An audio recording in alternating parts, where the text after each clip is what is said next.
Muito bom dia, que Deus abençoe a todos vocês. Hoje, terça-feira, dia 29 de novembro, agora no momento da gravação, 6h10 da manhã, eu gostaria de dar algumas orientações, especialmente aos membros da Igreja do Novo Nascimento, orientações que servem para outros cristãos, principalmente, e para qualquer pessoa que esteja nos assistindo. Antes de ler aqui uma passagem bíblica e antes de orarmos pelo Brasil, pelo presidente, porque vivemos um momento muito decisivo nesse país, ou de fato as Forças Armadas assumem a direção desse país, são acionadas e livra esse país de cair nas mãos desta quadrilha de comunistas e quadrilha de corruptos, ou de fato, de verdade, as coisas se tornarão muito difíceis. Eu disse no domingo que essa quadrilha deseja, está querendo indicar para diretor da Polícia Rodoviária, da Polícia Federal, aliás, diretor da Polícia Federal, um sujeito que é homossexual e apoia totalmente a liberação das drogas. Então se imagina um sujeito desse, que moral ele tem para dirigir a Polícia Federal. Então os objetivos são os piores, são os mais malignos, mais corruptos, mais perversos que eles têm. E o momento é decisivo, só que é importante lembrar, já repetir isso aqui muitas das vezes, não fiquem pegando informação daqui, de lá, porque isso vai lhe causar confusão. A mídia é corrupta. Eu disse que de semanas para cá, de algumas semanas para cá, nem a Jovem Pan eu assisto mais. Não estou assistindo nem a Jovem Pan. Assistia, não assisto mais porque foi mostrando que está pronta para fazer qualquer negócio. E se bobear, daqui a pouco vai virar um globo lixo da vida, como tem tantas outras por aí. Então eu não fico assistindo noticiário na televisão. Na internet está cheio de gente sensacionalista. Tem outros que estão mais interessados em conseguir curtidas e aquela coisa toda, e número de inscritos, tanto jornalistas como outros que não são. E restam poucas pessoas sensatas para dar informações verdadeiras e sensatas. Então você tome muito cuidado para não ficar se enchendo de informação, porque você vai acabar absorvendo muita mentira, muita ilusão, muita coisa que não tem fundamento e outras coisas que são notícias distorcidas e que não irão ajudar em nada. Procure ter muito cuidado com isso, até por causa da sua condição emocional e psicológica. É muito importante lembrar que nós temos que orar como cristãos. A nossa arma principal, uma das mais importantes, é a oração. Nós temos que orar pelo país, nós temos que orar. Um momento decisivo e não há meios de livrar esse país a não ser que Deus fizesse alguma coisa muito grande que a gente não consegue enxergar, ou as Forças Armadas, dentro do que diz a Constituição, são acionadas, e para isso depende do presidente da República, e elas livram esse país de cair, eu repito, nas mãos desses comunistas, dessa quadrilha de corruptos, dessa quadrilha de gente maligna. Então nós temos que orar, não há dúvida de que nós temos que orar, evidentemente, e, na medida do possível, ajudar com as nossas atitudes. Quem pode participar das manifestações na frente do quartel devem fazer. Outro dia, se eu não me engano, domingo, surgiu aí de uma meia dúzia de pessoas, até que se dizem de direita, a ideia de que deveria se fazer lá em Brasília uma passeata em direção à esplanada dos ministérios e parar em frente à esplanada e não sei o quê. Uma ideia péssima, ainda bem que não compraram essa ideia, porque o Congresso Nacional é formado por uma cambada de covardes e uma cambada de corruptos, e restam meia dúzia que trabalham honestamente pelo país e pelo povo, tanto no Congresso, tanto lá na Câmara dos Deputados, como no Senado, é a mesma coisa. É uma cambada de corruptos, uma cambada de covardes, e restam meia dúzia que realmente lutam pelo país. Não fizeram nada em 4 anos.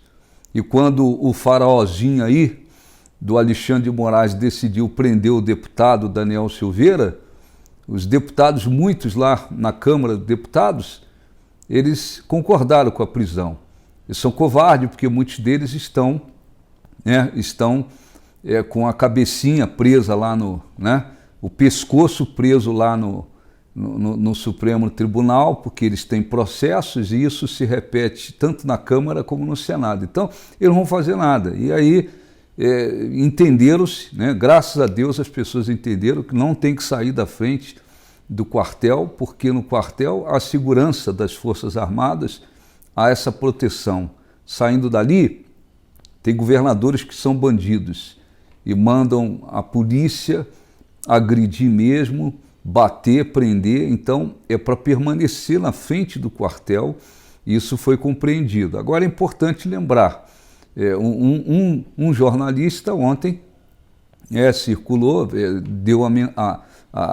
deu essa informação de que não acusou diretamente, mas de que tem 3 generais que são esquerdistas ou comunistas ou que não estão dispostos a lutar. Enfim, acho uma coisa bastante absurda isso, porque deve ter generais, oficiais da esquerda, claro que tem, mas as coisas não funcionam como se foi colocado, como se, por causa de 3, não se toma decisão, ainda tem alguém lá que passa informação para o Alexandre de Moraes, e as pessoas, sem analisar, elas pegaram essa informação e começaram a taxar esses generais de traidores, que eu acho um grande erro. Uma coisa é dizer que o Lula é bandido, e eu falo constantemente, Lula é bandido. Ele foi condenado em 3 instâncias, ele teve a sua pena aumentada e ele só saiu por causa dessa raça, dessa cambada de ministros que não merece nenhum respeito lá do Supremo e que o tiraram da cadeia para colocá-lo aí na presidência da República. O Zé Dirceu, bandido, criminoso, como tem tantos ali com ele, e já foram presos, e outros que deveriam estar presos. Então, uma coisa é a gente falar, fulano é bandido, porque é bandido mesmo, é corrupto, porque a gente está vendo como é que vive. Então, não estou defendendo aqui, mas é muito importante você não cair nessa conversa, até porque, para quem não sabe, o presidente da República, para acionar as Forças Armadas, ele precisa tomar uma decisão, assinar, tomar essa decisão. Existe o ministro da Defesa, que está acima dos comandantes das forças, tanto do Exército, Aeronáutica como Marinha. Quer dizer, são 4 pessoas praticamente, e essas 4 pessoas vai comandar todos os outros. Vai comandar os generais no Exército, vai comandar lá os brigadeiros na Aeronáutica, os almirantes, e vai descendo a patente. Se alguém não quiser seguir uma ordem correta, justa, dentro da Constituição, o presidente ele tem autoridade para exonerar o general, tirá-lo, ele não está dependendo. Então, foi passada essa informação que, na minha opinião, é uma maneira de jogar o povo contra as Forças Armadas. Tem 3 aí que são...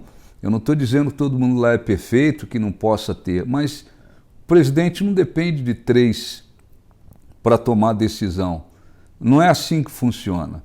Então, não fique dando ouvido a qualquer coisa. Ontem à noite me enviaram o bannerzinho com fotografia dos traidores e tal. Acho que a gente tem que analisar as coisas, ter direção, e como cristão nós temos que orar, ter direção, saber o que de fato está acontecendo, porque não depende. Se algum general, qualquer general, seja do Exército, qualquer um lá, um almirante, um brigadeiro da aeronáutica, um almirante na marinha, não quero obedecer o presidente, ele está dando uma ordem dentro da lei, ou exonera esse oficial, ou dependendo da situação ele pode ser preso. Outro dia o presidente promoveu alguns generais e ele exonerou outros. Não quer dizer que esse pessoal que foi exonerado é traidor. Às vezes, pela idade, por uma situação, é exonerado. Ele trocou 16 de lugares. Eles estavam em determinadas posições e lugares e ele trocou, muitas das vezes, porque entende que vai funcionar melhor as coisas. Então, assim, tem muita gente aí sendo usado pelo diabo, né? Enviando, passando informações que as pessoas não analisam, e começou essa coisa de que fulano é traidor, traidor, traidor. Como é que você sabe se aquele general é traidor? E o presidente depende disso para poder tomar decisão? Não depende disso. Se algum general, algum oficial aí de alta patente não quiser obedecer ao chefe das Forças Armadas, que é o presidente da República, ele pode ser exonerado, tirado do cargo que ele está, da posição que ele está, ele pode ser exonerado e, dependendo da situação, ele pode ser até preso. Isso faz parte do Código das Forças Armadas, o Código Militar. Ora. Então, não fique aí postando esse tipo de coisa, porque o objetivo da esquerda, o objetivo dessa quadrilha, o objetivo da mídia e até de políticos, não é interessante para os políticos que as Forças Armadas sejam acionadas. Não é interessante para eles. Então, nós temos que ter cuidado com aquilo que estamos ouvindo, para a gente não sair por aí ajudando a dividir em vez de unir. O que tem que acontecer, o povo demonstrar todo o respeito às Forças Armadas e continuar fazendo a manifestação. E nós, cristãos, temos essa arma, espiritualmente falando, poderosa, que é a oração. Vamos orar. Eu queria ler aqui, livro de Josué, capítulo 9, capítulo 10, versículo 6. Josué tinha que enfrentar uma guerra. E ele foi socorrer, né, Gibeão. Ele foi chamado para socorrer. Os homens de Gibeão mandaram dizer a Josué, no arraial de Gilgal: não retires as tuas mãos dos teus servos, sobe apressadamente a nós e livra-nos e ajuda-nos, pois todos os reis dos amorreus que habitam nas montanhas se juntaram contra nós. Então subiu Josué de Gilgal, ele e toda a gente de guerra com ele, a todos os valentes. Disse o Senhor, veja bem, Josué foi chamado por essa tribo, né, por esse povo lá de Gilgal, de Gibeão, os homens de Gibeão, e foi chamado para ajudá-los numa guerra contra vários inimigos. No versículo 8, Deus falou com Josué, disse o Senhor a Josué: não os temas, porque nas tuas mãos os entreguei, nenhum deles te poderá resistir. Josué lhe sobreveio de repente, porque toda a noite veio subindo desde Gilgal. O Senhor os conturbou de diante de Israel e os feriu com grande matança em Gibeão, e os foi perseguindo pelo caminho e os derrotou em Azeca.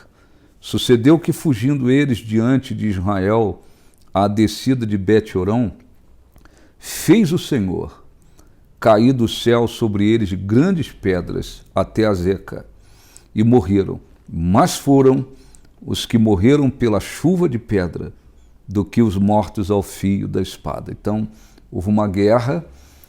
Deus falou com Josué: não temas os inimigos, eu os entreguei nas tuas mãos. E Josué foi à guerra contra esses inimigos. Mas diz a Bíblia, né? Diz a Bíblia que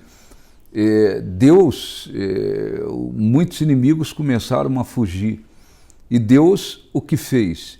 Ele fez chover pedras, né? Houve uma chuva de pedras sobre aquele lugar, e mais foram os que morreram pela chuva de pedra do que através da espada. Ou seja, aquela vitória que Josué obteve, ela aconteceu muito mais pela manifestação do poder de Deus do que propriamente pela força humana, pelo puxar da espada. Então, é muito importante lembrarmos disso. Nós temos que fazer a nossa parte. Josué foi lá fazer a parte dele com os homens de guerra. Ele foi puxar a espada. Mas a vitória se deu, acima de tudo, por causa do poder de Deus. Porque Deus fez chover pedras. E mais foram os que morreram, diz a Bíblia, pela chuva de pedras, do que propriamente pela espada daqueles homens. Então não esqueça, não fique aí se alimentando com muita informação daqui e de lá, seja meio de comunicação, não dê crédito a essa mídia podre e corrompida. E internet, analise quem está falando, muita gente por aí falando besteira. Concentre-se em orar, concentre-se em ler a palavra de Deus, concentre-se em informações que são concretas. Vamos falar com Deus, é o momento da oração. Ó Senhor, nosso Deus e nosso Pai, nós entramos neste momento em oração e te agradecemos por esse dia que se inicia e te agradecemos porque o Senhor ouve e responde. E cremos, acima de tudo, no seu poder. Senhor, abençoa o Brasil. Faça resplandecer a luz do teu poder sobre esse país. Não permita, Senhor, nós te pedimos, que este país seja entregue a essa quadrilha de comunistas, de gente corrupta, de gente maligna. Senhor, encha o presidente Jair Bolsonaro de coragem, de uma coragem sobrenatural, encha-o de força, encha de coragem aqueles que estão ao redor dele lutando pelo melhor desse país. Visite, Senhor, o ministro da Defesa, os comandantes das Forças Armadas, visite aqueles que estão na frente dessa batalha e que o teu poder venha dar sabedoria, inspiração e coragem ao presidente Jair Bolsonaro, para que ele não permita que esse país, para que ele não entregue esse país nas mãos dos comunistas, bandidos corruptos e malignos que estão querendo destruir esse país. Senhor, abençoe os caminhoneiros que estão aí por tantas semanas lutando por esse país. Abençoe as pessoas que estão nas manifestações lutando por esse país. Várias delas, muitas delas já até perderam seus empregos, mas estão lutando pelo país. Visite, guarda, proteja, abençoe as Forças Armadas, que seja um instrumento poderoso para livrar esse país da destruição. Abençoe, Senhor, as pessoas que nos assistem, que se encontram enfermas, oprimidas, cansadas, sobrecarregadas, depressivas, sem força, até por causa do momento difícil que vive o país. Cura o doente, liberta o oprimido, levanta aqueles que estão caídos, destrua os desígnios do diabo, abate, meu Deus, pelo teu poder, abate pelo teu poder os inimigos dessa nação, abate pelo teu poder aqueles que querem destruir, enganar, corromper, aqueles que estão a serviço desta quadrilha, desses bandidos. Que o Senhor venha com o teu poder abater os inimigos desta nação. e livrá-la da destruição, da corrupção, livrá-la deste mal. Abençoe, nós te pedimos, abençoe a todos os membros da Igreja do Novo Nascimento. Visite-os onde quer que eles estejam. Os abençoe. Abençoe, Senhor, a tua igreja. Abençoe os teus servos e servas que estão lutando com fidelidade por esse país. E que a luz do teu poder resplandeça. Abençoe a reunião que haverá hoje do presidente com os comandantes das Forças Armadas. Dê direção, repreenda o diabo e os demônios e que a tua luz prevaleça e abençoe. Nós te pedimos e agradecemos. E os que creem digam assim seja, graças a Deus. Graças a Deus, Deus abençoe. Continue orando, guarde o seu coração, sua mente, alimente sua fé com a palavra de Deus, procure direção e continue na fé. Que Deus abençoe. Até a próxima em nome de Jesus.